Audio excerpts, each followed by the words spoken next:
माझ्या गावाकडेच केली. 7वी पर्यंत मी जिल्हा परिषद शाळा क्रमांक 1 अशी जिल्हा परिषदेच्या शाळेत होतो. काही दिवस तर ती मंदिरात भरायची. माझे वडील 4थी शिकलेले, आई 2री शिकलेली.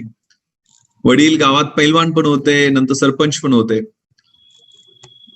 आणि शाळेत म्हणजे आमच्या गावात निम्मे लोक आहेत ते नांगरे आहेत, निम्मे लोक घोडे आहेत. म्हणजे आनंद माझा जो कझिन ब्रदर आहे तो आणि मी एकाच शाळेत जिल्हा परिषदेच्या शाळेत होतो. आणि मग तालुक्याच्या शाळेत गेलो. मग अपडाऊनला त्रास व्हायचा, 18 किलोमीटरवरती, त्यावेळेला रस्ते कच्चे. त्यामुळे मग आत्याच्या घरी काही दिवस, आणि नंतर मग एक भाड्याची रूम घ्यायची म्हणून 10वीला ठरवलं. आणि सुदैवानं भाड्याची रूम आमच्या शिक्षकांच्या घरातच घेतली. आणि तिथं मग पहिल्या दिवशी सरांनी दरवाजा वाजवला. विश्वास, आजपासून तुला 3 वाजता उठायचंय. तर 32 शिराळा म्हणजे मला वाटलं काहीतरी साप वगैरे काय निघाला का, कारण आमच्या गावात नागपंचमीचा मोठा उत्सव त्यावेळेला असायचा. आणि मध्यरात्री का उठवलं, त्यामुळे तुला 3 वाजता आजपासून उठायचं. आणि थंडीचे दिवस होते. थंड पाण्याच्या नळाखाली कुडकुडत त्यांनी मला आंघोळ करायला लावली. आणि मग मी साधारण 365 पैकी पहिले 5-6 दिवस तर पेंगत राहिलो, झोप येत राहिली. पण एकदा सवय लागली त्या 3:30 ते 8:30 5 तास ब्रह्ममुहूर्तावर अभ्यास करायची सवय लागली. आणि मी ऍव्हरेज मधला विद्यार्थी. या 300 दिवसांच्या अभ्यासामुळं 1988 साली 88% मार्क मिळून तालुक्यात पहिला आलो. त्यामुळे पहिल्यांदा मला कळालं की आपल्यात काहीतरी पोटेन्शियल आहे, आपल्यात काहीतरी क्षमता आहे, आपण काहीतरी करू शकतो. आणि 88% मार्क मिळाल्यानंतर सगळ्यांना ज्यावेळेला 1988-89ला सगळ्यांना इलेक्ट्रॉनिक इंजिनियर व्हायचं होतं, म्हणून मग 11वी सायन्सला ऍडमिशन घेतलं. आणि मग PCM ग्रुप, त्यावेळेला फिजिक्स, केमिस्ट्री, मॅथ्स, आणि नंतर मी इलेक्ट्रॉनिक्स व्होकेशनल, असा तो प्रवास इंजिनिअरिंगच्या दृष्टीनं सुरुवात केली. पण ज्यावेळेला 12वीला होतो त्यावेळेला भूषण गगराणी सरांचं व्याख्यान, त्यावेळेला ते सिलेक्ट झालेले होते 1988-89च्या बॅचचे आहेत ते. आणि त्यांचं व्याख्यान IAS मध्ये ते भारतात 3रे आलेले होते. मराठी माध्यम, मराठी भाषा ऑप्शनल सब्जेक्ट, आणि ही UPSCची एवढी मोठी परीक्षा ही अशी काय देता येते, पहिल्यांदा आम्हाला कळालं. युरेका मी आणि आनंद दोघांच्या डोक्यात चुळबुळ सुरू केली की अशी परीक्षा जी कलेक्टर, कमिशनर, SP वगैरे बनवते, इन्कम टॅक्स मध्ये वगैरे मोठे अधिकारी यातनं होता येतं, रेल्वेतले सगळी मोठी पदं त्यात असतात, अशी परीक्षा आपल्याला देता येईल का रे बाबा. आणि मग तो 15व्या-16व्या वर्षी तो निर्णय त्यावेळेला घेतला की आपल्याला ही परीक्षा क्रॅक करायची. आणि मग 12वीचा रिझल्ट लागल्यानंतर मग इंजिनिअरिंग आणि मेडिकलची ऍडमिशन्स, आता तुम्ही सगळे इंजिनियर्स होत आहात, तुम्ही नशिबवान आहात. आम्हाला त्यावेळेला माहित नव्हतं की इंजिनिअरिंग करून किंवा मेडिकल करून सुद्धा ही परीक्षा देता येते. ते गगराणी सर BCom झालेले होते, मराठी घेतलं होतं, मग आम्हाला वाटलं की ही मराठी आर्ट्स कॉमर्स ग्रॅज्युएशनच याला लागतं काय. त्यावेळेला अर्ध ज्ञान होतं, पण ठराविक म्हणजे आयुष्यात प्रसंग असतात ते खूप महत्वाचे ठरतात. तसा तो त्यावेळेचा निर्णय माझ्या दृष्टीने महत्वाचा, कारण आम्ही आर्ट्सला गेल्यानंतर वेड्यात काढायला सुरुवात केली होती की काय जॉब मिळणार आहे, क्लर्क होणं, शिपाई होणं, कारखान्यावर काम करणं, कुठंतरी काहीतरी अशा पद्धतीच BA झाल्यानंतर जॉब मिळू शकतो. जास्तीत जास्त MA करून वगैरे प्रोफेसर झालो तर खूप मोठी गोष्ट झाली. पण समोर डू ऑर डाय अशी परिस्थिती निर्माण केली. आम्ही आर्ट्सला ऍडमिशन घेतलं दोघांनीही. त्याला BDS ला ऍडमिशन मिळत होतं, मला BE ला सिव्हिल इंजिनिअरिंगला ऍडमिशन मिळत होतं. पण त्यावेळेला निर्णय बदलला. याचा अर्थ असा नाही आहे तुम्ही सगळेजण, मी एवढ्यासाठी सांगितलं की आम्ही 65 IPS ऑफिसर्स मध्ये जवळजवळ 55 माझ्या बॅचमध्ये हे इंजिनियर्स मेजॉरिटी होती त्यात. आणि IITचे इंजिनियर सगळ्यात जास्त, जवळजवळ आमच्या बॅचमेट्स मध्ये 20 ते 22 जण IITचे इंजिनियर्स आहेत, सगळे प्रोफेशनल ग्रॅज्युएट. आणि आर्ट्स, कॉमर्स किंवा सायन्स मधलं प्लेन ग्रॅज्युएशन असणारे खूप कमी होते. त्यामुळे असं समजायची गरज नाही की फक्त आर्ट्स आणि कॉमर्स वाल्यांना सिव्हिल सर्व्हिसेस करता येते. इंजिनिअरिंग नंतर सुद्धा खूप मोठी ऑपॉर्च्युनिटी यामध्ये आहे. सो त्यावेळेला तो निर्णय घेतला. आणि मग तो ध्येय कसं गाठायचं, कोणते विषय घ्यायचे, मग त्याची तयारी कशी करायची आहे, जनरल स्टडीज मध्ये काय असतं, मग ते कॉलेजचे दिवस होते. मग त्यात हॉबीज किंवा एरियाज ऑफ इंटरेस्ट काय राहणार आहे, ते NCCचा काय फायदा होऊ शकतो का, आपल्या एक्स्ट्रा करिक्युलर ऍक्टिव्हिटीज किंवा हॉबीजसाठी आपल्याला कोणते कोणते तयारी करावी लागणार आहे, ऑप्शनल सब्जेक्ट मराठी लिटरेचर घ्यायचं आहे, त्या अनुषंगाने काय करावं लागणार ह्याचं नियोजन टप्प्याटप्प्याने अभ्यास करताना ठरवलं आणि तो ट्रॅक ठरवून मग ग्रॅज्युएशन कोल्हापूरहून कम्प्लीट केला आणि मग SISC ची state institute for administrative careers ही 1980 ला ज्यावेळेला वसंतदादा पाटील साहेब मुख्यमंत्री होते त्यावेळेला महाराष्ट्रातली मुलं सिव्हिल सर्व्हिसेसमध्ये जावं म्हणून 5 ठिकाणी SISC सुरू झाल्या आणि त्यातली एक नागपूरला सुद्धा आहे. आणि तिथं मग ऍडमिशन मिळवण्याच्या दृष्टीनं मुंबईत गेलो आणि मग टप्प्याटप्प्याने तयारी करत पुढचं यश प्राप्त करत गेलो. मी ज्या वेळेला IPS मध्ये माझी निवड झाली त्यावेळेला मी फक्त BA इतिहास शिवाजी विद्यापीठ कोल्हापूर एवढंच माझं ग्रॅज्युएशन होतं. नंतर मी MA केलं मुंबई विद्यापीठातनं सर्व्हिसमध्ये आल्यानंतर, MBA इन पोलीस मॅनेजमेंटमध्ये ट्रेनिंगला असताना केलं. LLB हे ज्यावेळेला मी नांदेडला आणि लातूरला SP होतो त्यावेळेला कम्प्लीट केलं आणि LLM मी आता औरंगाबादला IG होतो त्यावेळेला फर्स्ट इयर मध्ये तिथं विद्यापीठात पाहिलं. मी एवढ्यासाठी सांगतोय की मी खूप शिकलोय म्हणून नाहीये, पण क्वेस्ट फॉर नॉलेज ज्ञानाचं म्हणजे विद्वत्वंच नृपत्वंच नैवम तुल्य कदाचन स्वदेशे पूज्यते राजा विद्वान सर्वत्र पूज्यते हे लक्षात ठेवा. म्हणजे आपल्या विद्वत्तेची आणि राजसत्तेची तुलना कधीच होऊ शकत नाहीये, कारण विद्वानाची सगळ्या जगात पूजा होते परंतु राजाची त्याच्या राजामध्ये फक्त पूजा होईल. त्यामुळे विद्वत्ता ही खूप महत्वाची, क्वेस्ट फॉर नॉलेज ही नेहमी तुमची असली पाहिजे.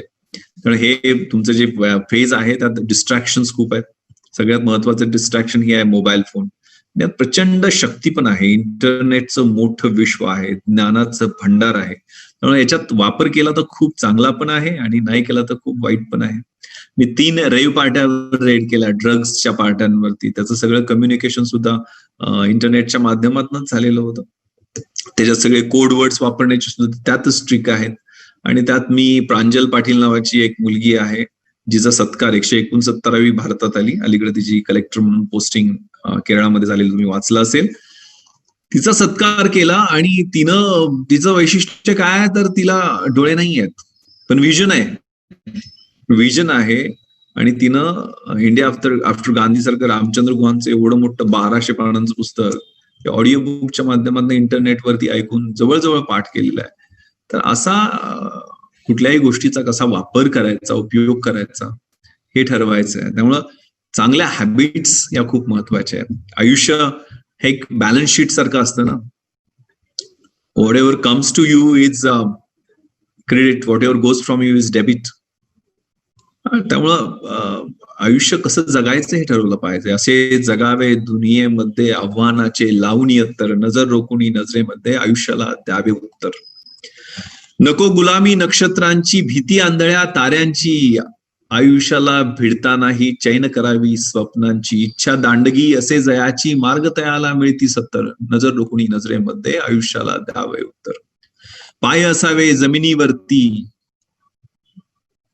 आकाश कवेत घेताना, हसू असावे ओठावरती, काळीज काढून देताना, संकटाशी ठणकावून सांगावे आता ये बेहतर, मी नाही घाबरत तुला, नजर रोखुनी नजरेमध्ये आयुष्याला द्यावे उत्तर. करून जावे असेही काही, दुनियेतून या जाताना, गहीवर यावा जगास साऱ्या, शेवटचा निरोप देताना, स्वर कठोर त्या काळाचाही, क्षणभर व्हावा कातर कातर, नजर रोखुनी नजरेमध्ये आयुष्याला द्यावे उत्तर. त्या आयुष्य हे आहे ना ते जगायचं कसं, ते सुंदर प्रवास आहे. आणि तुमच्या समोर तो ब्लँक पेपर आहे, त्याला कसा रंगवायचा आहे, त्याला ब्लॅक कशा पद्धतीची त्यात रंगांची उधळण करायची आहे हे तुम्ही ठरवायचं आहे. त्यामुळं तुमच्या आयडियाज आहेत ना त्या तुमच्या ऍसेट्स आहेत. या बॅलन्स शीट्स मध्ये ideas, take one idea, make that one idea your life, think of it, dream of it, work on it, that is the way to success. त्यामुळे आयडियाज खूप महत्वाचे आहेत. तुमचं कॅरेक्टर हे तुमचं कॅपिटल आहे. तुमच्या बॅड हॅबिट्स या तुमच्या लायबिलिटीज आहेत. त्यामुळं कसं जगायचं, त्याच्याबद्दल कसं जगायचं नाही. यू आर डाईंग स्लोली, तुम्ही हळूहळू मरता. If you do not read, if you do not travel, if you do not listen to the sounds of life, तुम्ही वाचत नाही, तुम्ही प्रवास करत नाही, जीवनाचं संगीत ऐकत नाहीये, if you do not appreciate yourself, तुम्ही स्वतःचं कौतुक करत नाहीये, if you become slave of your own habits, walking on the same path every day, रोज त्याच त्या रस्त्यावर चालून तुम्ही सवयींचे गुलाम बनता, if you don't change your routine, तुमचं रुटीन बदलत नाहीये, तुम्ही रोजचे तेच ते कंटाळवाने रंग वापरता. You don't talk to the people whom you don't know, तुमचा ज्यांच्याशी परिचय नाहीये त्यांच्याशी तुम्ही बोलतच नाहीये. आनंद नावाचा सिनेमा तुम्ही पाहिला असेल, बाबू मोशाय. कारण आयुष्यात सगळ्यांची ओळखी करून घेतल्या पाहिजेत, बोललं पाहिजे, quest for knowledge, positive attitude. ते खूप छान अब्राहम लिंकनचं पत्र आहे ना, की सगळीच माणसं सत्यनिष्ठ नसतात, सगळीच माणसं न्यायप्रिय नसतात, हे शिकेल माझा मुलगा कधी ना कधी, पण प्रत्येक बदमाशा गणिक एक साधुचरित पुरुषोत्तम देखील आहे, ते माझ्या मुलाला शिकवा. स्वार्थी राजकारणी असतात तसं आपलं अवघं आयुष्य समर्पित करणारे नेते देखील असतात. त्याला सांगा, कष्टाने मिळवलेला एक छलाम या आयत्या मिळालेल्या घबाडापेक्षा अधिक महत्वाचा आहे. फसवून मिळालेलं यश काय कामाचं नाहीये. सत्याच्या चाळणीवरती आपण सगळ्या गोष्टी पारखून पाहायला पाहिजेत. दाखवत चाला त्याला ग्रंथ वैभवाचा अद्भुत भांडार, पण त्याचबरोबर त्याच्या मनाला मिळू दे निवांतपणा. त्याला पाहू दे पक्ष्यांची आसमान भरारी, डोंगर उतारावर डुलणारी चिमुकली फुलं. हे आयुष्य आहे ना. त्यामुळं ते तुम्ही तुमच्या सवयीचे गुलाम होऊ नका. You are dying slowly if you avoid the passions and those turbulent emotions which make your eyes glisten and heart beats fast. तुम्ही त्या पॅशन्सना अवॉइड करता की ज्यांच्यामुळे तुमच्या हृदयाची धडकन तेज होते. आता हृदयाची धडकन तेज होण्याची अनेक कारणं आहेत, पण ध्येयासाठी ज्याला तेज होते ते महत्वाचं आहे. आणि ती हार्टबीट्स तुमच्या फास्ट होण्याची कारणं आणि डोळ्यामध्ये चमक येण्याची कारणं ती अशी पाहिजेत. आणि तुम्ही रिस्क पण घेतली पाहिजे. आयुष्यामध्ये रिस्क ही खूप महत्वाची आहे. जी मी तुम्हाला सांगितलं की फ्रस्ट्रेशन यायचं, अरे इंजिनिअरिंगचं ऍडमिशन सोडून कुठं मूर्खपणा केलाय. ज्यावेळेला मरीन ड्राईव्हच्या किनाऱ्यावरती एखाद्या परीक्षेत अपयश आल्यानंतर अश्रू ढाळत सूर्याकडं, मावळत्या सूर्याकडे पाहायचो, त्यावेळेला ऊर्जा पण भरण्याचा प्रयत्न करायचो.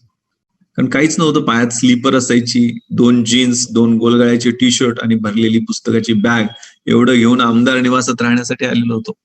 मुट्ठी भर लेकर कुछ सपने भरकर जेबों में आशाएं, दिल में है अरमान कई कुछ कर जाए कुछ कर जाए. सूरज सा तेज नहीं मुझ में, दीपक सा जलता देखोगे, मेरी हद रोशन करने से तुम मुझको कब तक रोकोगे, तुम मुझको कब तक रोकोगे. मैं उस माटी का वृक्ष नहीं जिसको नदियों ने सींचा है. मी त्या मातीतला वृक्ष नाही की ज्याला नदीनं रोज पाणी घातलेलं आहे. बंजर माटी में पलकर मैंने मृत्यू से जीवन खींचा है. मैं पत्थर पर लिखी इबारत हूं, मैं पत्थर पर लिखी इबारत हूं, तुम शीशे से कब तक तोड़ोगे, मिटने वाला मैं नाम नहीं, तुम मुझको कब तक रोकोगे, तुम मुझको कब तक रोकोगे. इस जग में जितने जुल्म नहीं उतने सहने की ताकत है. तानों के शोर में रहकर भी कुछ कहने की आदत है, सच कहने की आदत है. मैं सागर से भी गहरा हूं, तुम कितने कंकड़ फेंकोगे, चुन चुन कर आगे बढ़ूंगा मैं, तुम मुझको कब तक रोकोगे, तुम मुझको कब तक रोकोगे. तर ठरवलं तर प्रत्येक गोष्ट शक्य असते. 1996 ला 1 वर्ष पेकाट मोडे तोपर्यंत बुडाला फोडे तोपर्यंत अभ्यास केला. ते रिझल्ट म्हणजे त्या वर्षी मी फक्त IPSच झालो नाही तर deputy collector, sales tax inspector, PSIच्या पण फायनल पर्यंत गेलेलो होतो. 4 पद जर एका वर्षी तुम्हाला मिळत असतील तर त्याच्या पाठीमागं परिश्रम हे खूप महत्वाचे असतात. ते परिश्रम केल्यामुळे त्याला ऊर्जा मिळाली. त्यामुळं मी माझे काही अनुभव तुम्हाला सांगितलेले आहेत, पण प्रत्येकाचे अनुभव, प्रत्येकाचे निकष, प्रत्येकाचं जीवन हे इंडिपेंडंट आणि वैशिष्ट्यपूर्ण असतं. त्यामुळे प्रत्येकाचं स्वप्न वेगळं असतं, प्रत्येकाचं उद्दिष्ट आयुष्यातलं वेगळं असतं. पण सगळ्यात महत्वाच्या क्वालिटीज मध्ये स्वतःवर असणारा प्रचंड आत्मविश्वास, ट्रस्ट युअर सेल्फ, तुमच्यावरचा असणारा आत्मविश्वास खूप महत्वाचा आहे. अपयशाला घाबरायचं नाहीये. अपयश ही यशाची पहिली पायरी असते, ब्लेसिंग्स असतात, इष्टापती असते, तसं पाहायचं आहे. कष्ट आणि कष्ट, प्रयत्न आणि प्रयत्न, यालाच फक्त आपला मंत्र समजायचा आहे. शॉर्टकटला कुठंच चांगल्या पद्धतीनं पुढं भविष्य नसतं. त्यामुळं शॉर्टकट मारायचा आयुष्यात प्रयत्न करायचा नाहीये. नकारात्मक गोष्टी आणि नकारात्मक लोक यांच्यापासून जरा 4 हात दूर राहायचंय. म्हणजे काय त्यांना दुखवायची गरज नाही. बाबा माझं काय तुझ्याशी जमणार नाही, अशा पद्धतीची भूमिका घ्यायची आहे. आणि मोस्ट इम्पॉर्टंटली आपण इथं या जगामध्ये to give something back to the society. आपण आपल्या समाजाला काहीतरी देणं लागतो म्हणून आहोत. ही भूमिका आणि भावना आपली नेहमी असली पाहिजे. रामजी पांगेरांची गोष्ट आहे ना, छत्रपती शिवरायांना माहित आहे की कनेरगडाची लढाई झाली त्यावेळेला रामजी पांगेरा त्या लढाईमध्ये शहीद झाले आणि त्यावेळेला त्यांच्या वडिलांना भेटायला छत्रपती शिवराय स्वतः त्यांच्या गावात गेले. जाताना सुवर्ण मुद्रा घेऊन गेलेले होते. ज्याला सुवर्ण मुद्रा रामजी पांगेरांच्या म्हाताऱ्या वडिलांना देण्यासाठी शिवरायांनी हात पुढे केला होत्या त्यावेळेला ते म्हणाले, कशा पायी या मुद्रा, माझा पोरगा स्वराज्यापायी गेला हे माझं नशीब आहे आणि स्वराज्यासाठी घेणाऱ्याची आमची अवलाद नाही, देणाऱ्याची अवलाद नाही. आणि त्यासाठी त्यांनी शेतात काम करणारा त्यांचा धाकटा मुलगा 17-18 वर्षाचा तणाबाण त्याला बोलवून घेतला आणि त्याला परत त्याचा हात छत्रपतींच्या हातात दिला आणि म्हणाले की अजून 10 पोरं असती तर सगळीच्या सगळी स्वराज्यासाठी दिली असती, आता हा एकटाच आहे त्याला घेऊन जा. ही वृत्ती, समाजासाठी देणं लागण्याची वृत्ती आपण जोपासली पाहिजे. To love, to help and to serve. प्रेम करणं, मदत करणं आणि सेवा करणं, किती सुंदर क्रियापद आपल्या आयुष्यामध्ये मंत्र आपला असला पाहिजे. त्यामुळे ती सोशल कमिटमेंट आणि सोशल रिस्पॉन्सिबिलिटी समोर ठेवून आपण आपला प्रवास करायचा आहे. मी पुन्हा एकदा अमोल देशमुख सरांचे आभार व्यक्त करतो आणि आपल्या सगळ्यांना शुभेच्छा देतो. आपले काही प्रश्न असतील तर कृपया विचारावे.